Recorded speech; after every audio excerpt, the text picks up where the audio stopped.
But no, Jarrett tweaked it. We're obviously getting all the medical stuff you need to get done. MRI on it, actually later today yet, and so we think it's good.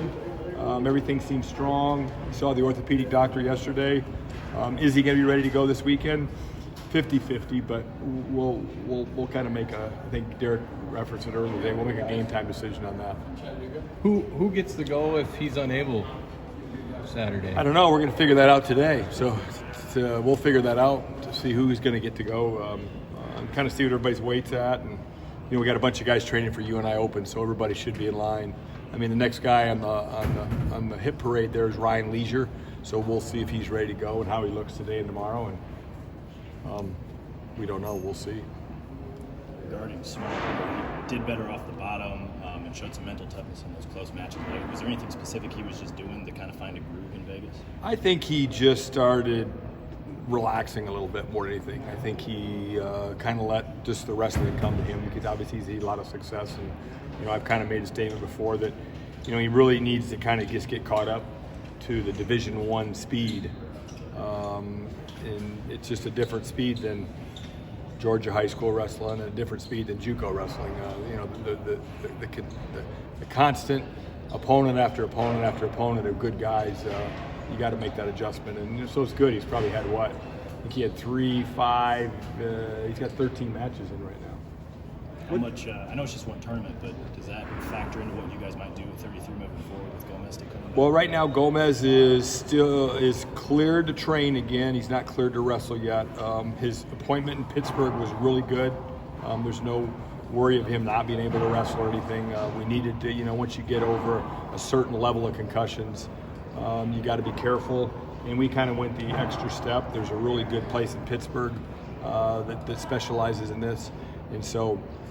When he first got this 2 years ago, we made a trip out there just to be safe. Again, we made another trip out there, because what I don't want to do is I don't want to put a guy out in the mat that there might be some concussion issues. So he's training again. We'll go into the second semester. We kind of have one or two ways to go.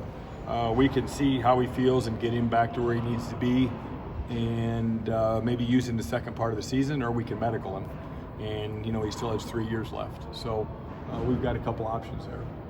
David Carr, he wrestled back to get third, which is impressive in its own right. But against his match against Ryan Deacon, he got to the legs, but he couldn't quite finish all the time. What's he have to do to finish those attacks? Well, I think he got outmanned a little bit. I mean, David's pretty observant, and he makes adjustments quick. And I know we had a conversation right after his third place match, and he said, I just wasn't this is different.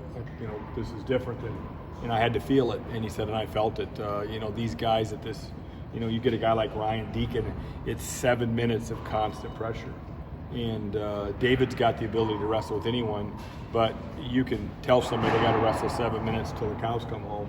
But until you feel it, and you've got to match that intensity, and he wasn't able to do that in that particular match. And I think he knows that he just wasn't able to match the pressure and just the relentlessness of Deacon. And so you got two ways to go.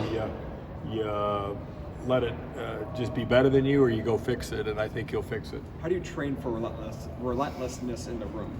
Well, I think you've got to have the right training partners, and I think we've got the right training partners, and then you've got to try to duplicate that effort. And so it may be a little barking at you in the room that you can't rest here, you can't rest here, you got to go, and then it's got to be a response by your athlete, and I think he'll respond. Anything else, guys?